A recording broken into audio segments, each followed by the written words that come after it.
Hello everyone, आज का question area and parameter से है। तो क्वेश्चन है, a room is 11.5 metre long and 6.3 metre wide. एक रूम है 11.5 मीटर लॉन्ग है और 6.3 मीटर वाइड है, ठीक है। Its floor is to be covered with rectangular tiles. उसकी जो फ्लोर है वो रेक्टेंगुलर टाइल्स से कवर होनी है, जिसकी साइज है 23 centimetre bye 9 centimetre. Find the cost of tile. Cost of tile बतानी है। अगर 1 टाइल की कॉस्ट ₹10 है, मानिए एक फ्लोर है, इसके ऊपर टाइल्स लगानी है। फ्लोर की डायमेंशन हमें दे रखी है 11.5 और 6.3। अब हमें इसके ऊपर टाइल्स लगानी है, मतलब किस शेप में लगनी है, हमें बस ऐसे लगाती जानी है। चाहे ऐसे लगे कैसे भी लगे, हमें इसमें पूरे ही फ्लोर पे टाइल लगेगी। रेक्टेंगल शेप की हमारी टाइल भी है और रेक्टेंगल शेप की ही हमारी फ्लोर है। हमें एक टाइल की मेजरमेंट दे दी, हमें यहाँ सब में ऐसे ऐसे सब में टाइल लगानी है। जो सब में टाइल लगेगी तो एक टाइल की जो कॉस्ट ₹10 है, तो टोटल कितनी कॉस्ट लगेगी। तो बेटा इसमें पहले एक और क्वेश्चन का आंसर निकालना होगा कि इस फ्लोर पे नंबर ऑफ टाइल कितनी लगेंगी। हमें पहले नंबर ऑफ टाइल्स निकालनी होंगी, उसके बाद कॉस्टिंग निकालेंगे। इन्होंने क्वेश्चन में सिर्फ कॉस्टिंग दी हुई है और हमसे कॉस्टिंग पूछी है। इसमें एक और हिडन क्वेश्चन होगा कि हमें नंबर ऑफ टाइल निकालनी होंगी। भाई नंबर ऑफ टाइल निकलेंगी, पता चलेंगी तो ही तो हमें कॉस्ट पता चलेगी फाइनल। अब एक चीज है यहाँ पे, कैसे करेंगे।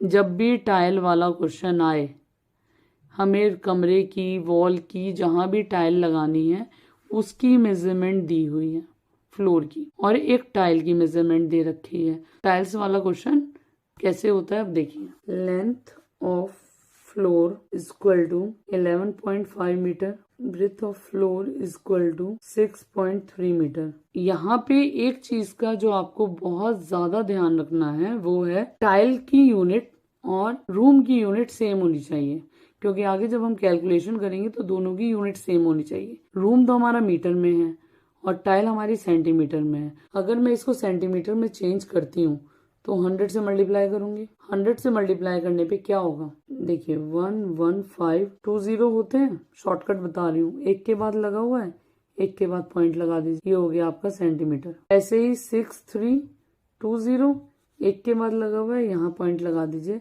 ये आपका सेंटीमीटर हो गया। अब एरिया ऑफ फ्लोर निकालिए। Area of the floor is equal to area of rectangle का formula L/B 1150 multiply by 630 is equal to 724,500। देखेंगे यूनिट सेंटीमीटर में है तो सेंटीमीटर स्क्वायर। अब देखिए length of tile which is 23 centimetre, breadth of tile is 9 centimetre, area of the tile is equal to L/B.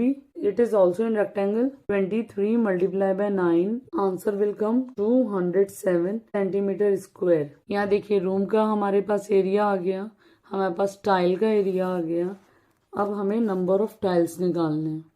Number of tiles is equal to area of floor divided by area of tile. बस ये formula है area of floor divided by, जहां भी हमें tile लगानी है जिस जगह पे उसका एरिया ऊपर, 1 टाइल का एरिया डिनोमिनेटर में डिवाइड कर दीजिए, आंसर आ जाएगा 724,500 डिवाइडेड बाय 207। जब आप इसको डायरेक्ट डिवाइड करिएगा बेटा, आंसर आएगा 3500। नंबर ऑफ टाइल्स आ गई 3500 is required to cover the floor. अब आता है हमारे पास क्वेश्चन कि एक टाइल की कॉस्ट है ₹10, तो हमें पूरी कॉस्टिंग बतानी होगी। The cost of 1 tile is equal to ₹10, तो the cost of 3,500 tiles is equal to 3500 multiplied by 10 is equal to ₹35,000। ये हमारा आंसर आता है। इस चीज को याद रखिएगा, क्वेश्चन बहुत इजी है। नंबर ऑफ टाइल्स निकाली जाएगी, नंबर ऑफ टाइल का फॉर्मूला है area of floor divided by area of tile. जहां भी टाइल लगानी है उसका एरिया, उसके एरिया को टाइल के एरिया से डिवाइड कर देंगे, नंबर ऑफ टाइल्स आ जाएंगे। इस क्वेश्चन को देखिएगा, बहुत इजी, बहुत अच्छा क्वेश्चन है, बहुत इंपॉर्टेंट है। ऐसे क्वेश्चंस आपके आएंगे। How many envelopes can be made out of a sheet of paper 384 centimeter by 172 centimeter if each envelope requires a piece of paper of size 16 centimeter and 12 centimeter। देखिएगा ये sheet है, इसमें से हमें एनवलप बनाने हैं। इस शीट की लेंथ 384 सेंटीमीटर है और ब्रेथ 172 है, ठीक है। अब यहाँ पे ये कह रहे हैं कि एक जो एनवलप बनता है उसका साइज दिया हुआ है 16/12 का और इसका साइज दिया हुआ है। तो इस बिग वाले में से ऐसे छोटे छोटे कितनी शीट्स कट हो सकती हैं, इस वाले से ये एक एनवलप बनाने का शीट का मेजरमेंट है और ये टोटल शीट है। तो हमें क्या करना होगा, इस टोटल शीट का एरिया निकलेगा, वन पेपर का एरिया निकलेगा और उससे क्वेश्चन होगा। देखेंगे कैसे। Length of big sheet is equal to 384 centimetre, breadth of big sheet. बेटा यहाँ मुझे शीट इसलिए लिखना पड़ गया कि यहाँ पे ये भी पेपर है और ये भी पेपर है, तो मुझे बिग शीट लिखना पड़ गया, ठीक है। तो अपने क्वेश्चन को कंफ्यूजन ना हो इसलिए थोड़ी स्टेटमेंट लैंग्वेज पे आप थोड़ा फोकस करिएगा। इसका हम एरिया निकालेंगे। Area of big sheet is equal to L into B. Rectangular में है इसलिए ये वाला फॉर्मूला लगेगा। इसको सॉल्व करा आया 66048 सेंटीमीटर स्क्वायर। इस क्वेश्चन में प्लस पॉइंट ये है कि दोनों पेपर की यूनिट सेम है, अदरवाइज लास्ट क्वेश्चन की तरह हमें पहले यूनिट सेम करनी होती।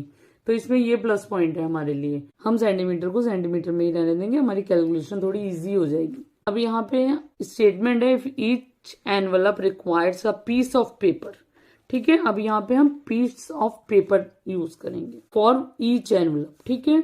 Length of small piece of paper is equal to 16 centimetre, breadth of small piece of paper is equal to 12 centimetre, area of small paper is equal to L into B. ये भी rectangular में है। 16 multiply by 12 is equal to 192 centimetre square. जैसे हमने last question में number of tiles बताए थे, इसमें नंबर ऑफ एनवलप बताएंगे। Number of envelope is equal to area of big sheet divided by area of small paper.